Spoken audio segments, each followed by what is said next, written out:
Partiendo de la necesidad de tener conocimiento sobre los cambios, diferencias, semejanzas y particularidades que presenta el habla en los diferentes contextos y situaciones en los que se utiliza, es necesario que la sociolingüística, como ciencia que estudia los factores lingüísticos en relación con los factores sociales, determine una metodología y unas técnicas para el estudio de los hechos sociolingüísticos. En este caso, Silvia Corbalán determina que los pasos para desarrollar una investigación sociolingüística son 5, siendo el primero la observación de la comunidad y la hipótesis de trabajo, el segundo la selección de la muestra de los hablantes, el tercero la recogida de datos, cuarto estudio de actitudes y 5 el análisis de los datos recogidos.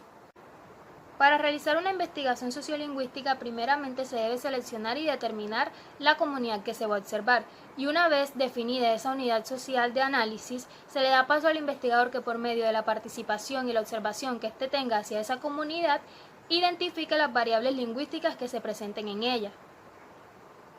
Ahora bien, el orden en que se realizan las actividades no es riguroso, es decir, este es flexible y depende en gran medida del objetivo de trabajo que se estableció, lo cual da paso a que dependiendo a la hipótesis de trabajo que se seleccionó, se puede observar la comunidad desde diferentes maneras. Por ejemplo, la selección de los hablantes puede completarse después de recoger los datos, o se puede replantear la hipótesis inicial dependiendo del proceso de análisis que se va realizando.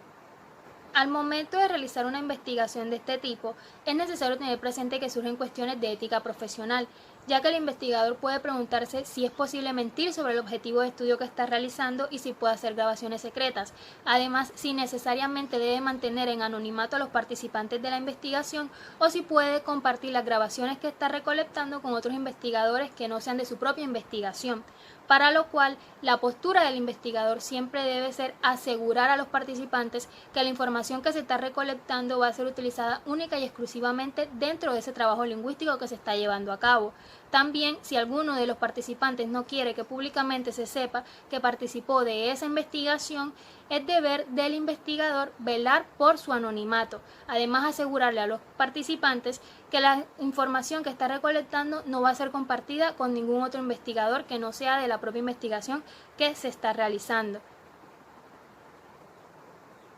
En cuanto a la selección de la muestra de los hablantes, esta depende del objetivo del trabajo y la hipótesis inicial, teniendo en cuenta las características o las condiciones que se establecieron para analizar la variación, ya sea edad, sexo, clase social, etnia, etc., es decir, las variables sociales. Dentro de esta selección de los hablantes se puede utilizar un muestreo al azar o un muestreo intencionado y se debe definir el número de individuos de esa muestra, además su estratificación socioeconómica y si es una estratificación socioeconómica homogénea. También se debe tener presente el caso de los inmigrantes en la investigación sociolingüística.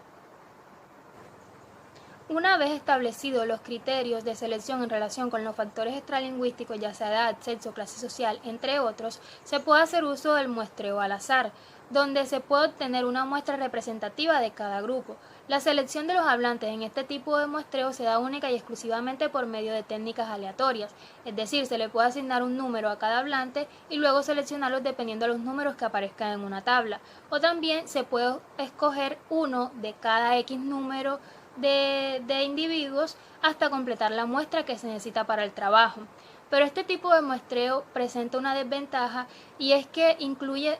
muestras desiguales,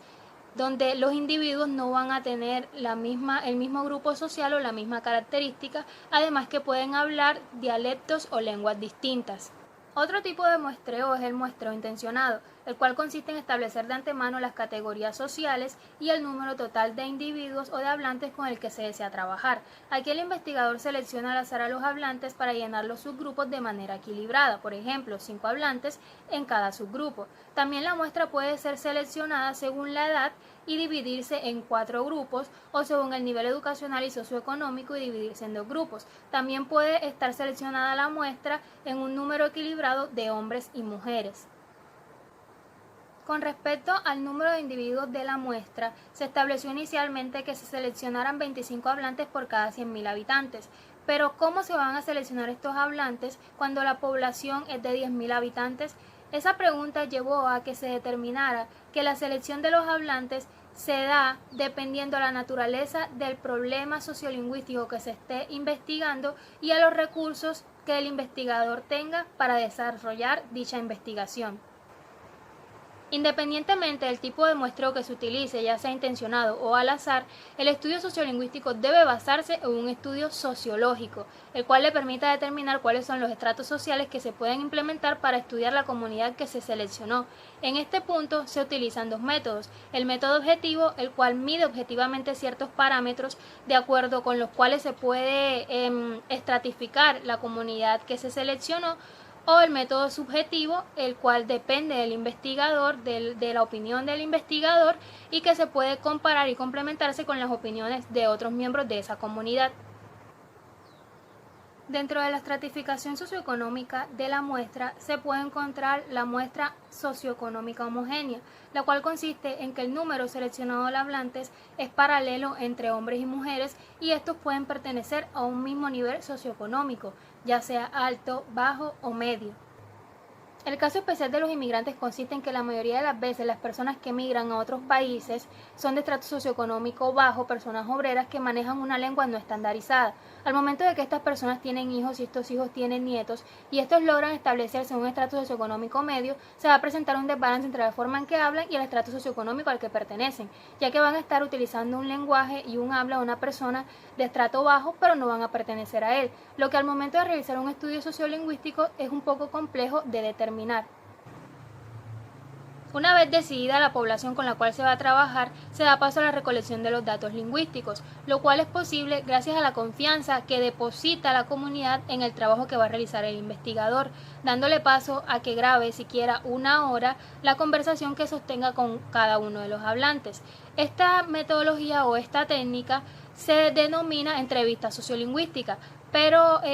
tiene una modificación y llega a denominarse como conversación grabada. El objetivo central de la conversación grabada consiste en obtener una muestra de habla despreocupada, natural, espontánea, que dé cuenta del habla propia de ese país. Pero ¿cómo obtener una muestra de esta naturaleza cuando muchas veces no se hace parte de esa comunidad? Es aquí donde el investigador toma la decisión de hacer grabaciones secretas, siempre y cuando al finalizar la conversación se le notifique y se le haga saber al hablante de la existencia de esta conversación, y ya dependiendo de lo que él diga, si aprueba o no aprueba la utilización y publicación de esta, el investigador podrá utilizarla.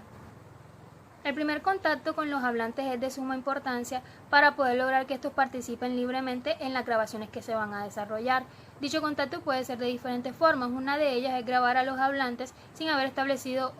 un contacto previo con ellos, ya que la comunidad puede ser desconocida para el investigador. En ese punto el investigador debe acudir a una persona que vea en la calle, o a un niño, o cualquier persona que considere que le puede proporcionar información. También el investigador puede establecer un contacto de participante observador, donde participe en las actividades que desarrolla la comunidad, pero esto es un poco más complejo ya que lleva más tiempo y el investigador no puede obtener toda la información requerida, ya que va a estar observando, participando y grabando al mismo tiempo, y eso es un poco complicado. En la conversación no participan únicamente los hablantes, también lo hace el investigador. Por eso es necesario tener en cuenta las características que éste presenta en relación con los hablantes, ya sea edad, sexo, clase social, nivel socioeconómico, etnia, y el enlace que presentan con la comunidad que está observando, ya que si el investigador hace parte de esa comunidad es mucho más fácil establecer una conexión y lograr obtener información espontánea, libre, informal, porque hay una confianza de antemano. Dependiendo de la naturaleza del control y la participación del sociolingüista, es decir, del investigador, la conversación puede ser de tres tipos. Primero, dirigida, donde se establecen de antemano los contenidos y los temas que se van a plantear, ya que la finalidad de esta es obtener la mayor información posible en menor tiempo. La semidirigida, que se conduce como una conversación libre, pero en ese transcurso y en ese desarrollo de la conversación se van introduciendo puntos que ya habían sido pensados antes por el investigador. Y la libre, donde no hay ningún control del investigador y hay total libertad del hablante sobre la información que va a proporcionar. Tampoco se limita las veces que cada hablante va a hablar. Los estudios de actitudes lingüísticas son de gran importancia para determinar características propias de los hablantes, es decir, qué posición ocupan en el grupo social, cuáles son sus valores, sus prejuicios lingüísticos, qué quiere ser, qué piensa ser. Además, este tipo de estudios permite determinar una comunidad de habla. Una de las técnicas más implementadas para medir las actitudes de los hablantes es la diferencial semántica, donde se presentan términos con varias posibilidades para que el sujeto, es decir, el hablante, marque la opción en la cual cree que él se encuentra. Por último, el análisis de los datos se hace desde dos tareas. Una que es obligatoria, la cual es el análisis cualitativo, y otra que es opcional, ya que está a consideración del investigador si se lleva a cabo o no, la cual es el análisis cuantitativo. El análisis cualitativo se centra en la identificación del fenómeno a estudiar, ya sea una variable lingüística o un rasgo lingüístico que no se constituya como una variable, al igual que la postulación de la hipótesis, a la identificación de la distribución lingüística de ese fenómeno y al examen de los casos en que ese fenómeno se presente. Y la tarea cuantitativa o el análisis cuantitativo se centra en el análisis del fenómeno en los datos y en examinarlos y codificarlos y al igual que en el estudio y la interpretación de esos resultados.